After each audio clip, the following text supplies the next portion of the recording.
REUTERSThe National Security Council decided during a meeting on Tuesday to greenlight the presentation of a $47 million grant package to the Ukrainian government to purchase American defense arms, including the powerful Javelin anti-tank missiles, ABC News reported.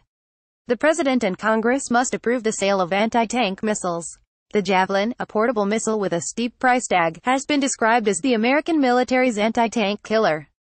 If Trump approves the arms deal, it would be a major shift from the party platform on sending lethal weapons to Ukraine, which was amended when Trump was the party's nominee for president, from supporting lethal defensive arms to Ukraine to the more vague appropriate assistance language that ran counter to the perspective of many of the organization's Republicans.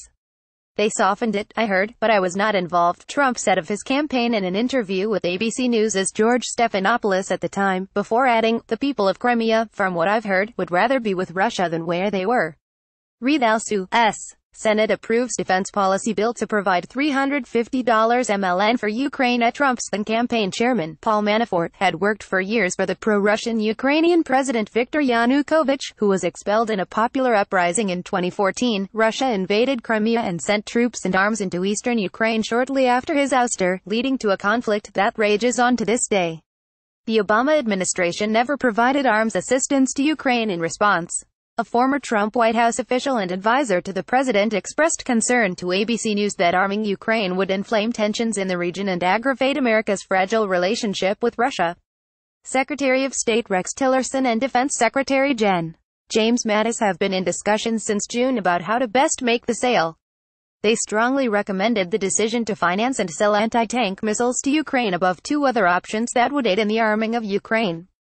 The State Department official added that, in the upcoming weeks, there will be a meeting to discuss the public messaging on the sale, feedback that will be included in the eventual decision. But a White House official cautioned that they are not ready to make their decision public. "We have no announcement at this time," National Security Council spokesperson Michael Anton told ABC News in an email. The State Department was equally non-committal. The United States has neither provided defensive weapons nor ruled out the option of doing so, a State Department spokesperson told ABC News.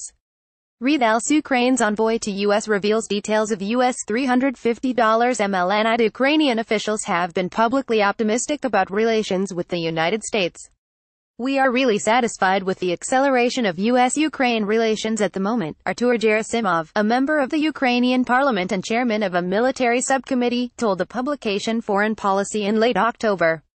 Mattis stressed the administration's desire to strengthen ties with Ukraine in an August press conference in Kiev with President Petro Poroshenko. "This permits me, better informed, to go back and advocate for what I believe you need, as brought to me by your Minister of Defense and, certainly, your President," Mattis said. "For example, we've just approved very recently, last couple of weeks, another $175 million worth of equipment, including some specialized equipment that can be used to help defend the country, bringing to a total of nearly $750 million in the last several years." He added, at the time, that U.S. military leadership has been reviewing the American position on providing defensive lethal weapons. "I would also point out that, on the defense of lethal weapons, we are actively reviewing it," Mattis said. "I will go back now, having seen the current situation, and be able to inform the Secretary of State and the President in very specific terms what I recommend for the direction ahead. If you see a spelling error on our site, select it and press Ctrl Enter.